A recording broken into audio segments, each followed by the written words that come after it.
வணக்கம் நண்பர்களே, நான் பொன்மொழி திருநாதன். இது வைப் வித் அ ட்ரைப். பல வாரங்கள் கழித்து உங்களை மீண்டும் வந்தடைகிறதுல எனக்கு மிக மிக மகிழ்ச்சி. இந்த முறை ஹீடானிக் அடாப்டேஷன் பற்றி பேசணும்னு நான் ஆசைப்பட்டேன். அது என்ன ஹீடானிக் அடாப்டேஷன்?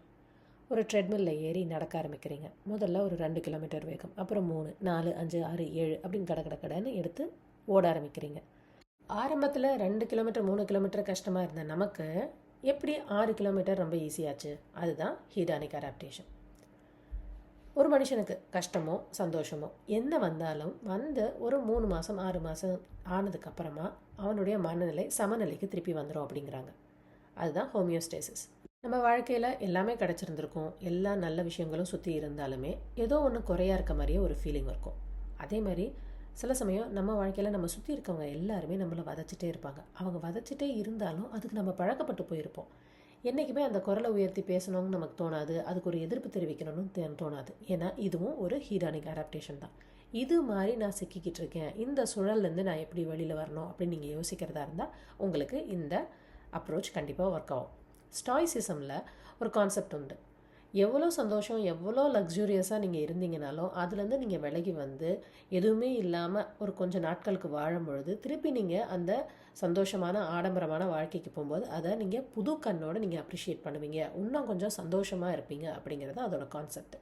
ஸோ ஃபஸ்ட் சினாரியோ, நீங்கள் நல்லா சந்தோஷமாக இருக்கீங்க, எல்லாமே நல்லா தான் போயிட்டுருக்கு, ஆனாலும் ஏதோ மிஸ் ஆகுது அப்படின்னு நினச்சிங்கன்னா டேக் அ பிரேக். எங்கேயாவது வசதி கம்மியாக இருக்கிற இடத்துல போய் தங்குங்க, கேம்பிங் மாதிரி. அங்கே போதுமான வசதி இல்லாத இடத்துல 2-3 நாள் நீங்கள் தங்கும் பொழுது எல்லா சின்ன சின்ன விஷயங்கள், சின்ன சின்ன சௌகரியங்கள் எல்லாத்தையுமே நீங்கள் அப்ரிஷியேட் பண்ண ஆரம்பிப்பீங்க.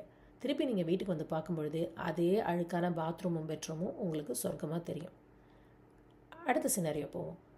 என்னை சுற்றி இருக்கவங்க எல்லோரும் என்னை சரியாக ட்ரீட் பண்ணல, என்னை தேவையில்லாமல் என்னை கிண்டல் பண்ணுறாங்க, இல்லை என்னை திட்டுறாங்க, எனக்கு ஆனால் இதுக்கு பழகி போயிடுச்சு, நான் குரலை உயர்த்தினேன்னா அவங்கெல்லாம் வேறு மாதிரி என்னை நினச்சிப்பாங்க அப்படின்னு நீங்கள் சிக்கி தவிக்கிற ஆளாக இருந்தீங்கன்னா நீங்களும் டேக் அ பிரேக்.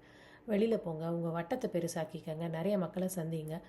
கண்டிப்பாக நிறைய மக்கள் அன்பானவங்களாக தான் இருப்பாங்க. அவங்கள பார்த்துட்டு நீங்கள் திரும்பி வரும்பொழுது உங்களுக்கு தெரியும் நீங்கள் தண்டிக்கப்பட வேண்டியவர்கள் கிடையாது, நாமளும் அன்பிற்கு தகுதியானவங்க தான் அப்படின்னு. அப்போ நீங்கள் உங்களுடைய சர்க்கிளை பெருசாக்குவீங்க, உங்களுடைய பவுண்ட்ரிஸை கரெக்டாக செட் பண்ண ஆரம்பிப்பீங்க, உங்களுடைய தொலைந்து போன அந்த குரலை திருப்பி மீட்டெடுப்பீங்க.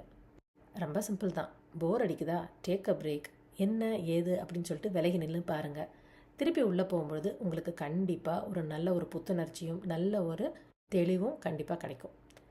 மீண்டும் அடுத்த ஒரு பாட்காஸ்ட்டை உங்கள் எல்லாரையும் சந்திக்கிறேன். அது வரையும் vibe with a try. Moonlight thoughts உங்களுக்கு பிடிச்சிருந்ததுன்னா ஷேர் பண்ணுங்கள், சப்ஸ்கிரைப் பண்ணுங்கள், லைக் பண்ணுங்கள், கமெண்ட் பண்ணுங்கள். நன்றி, வணக்கம்.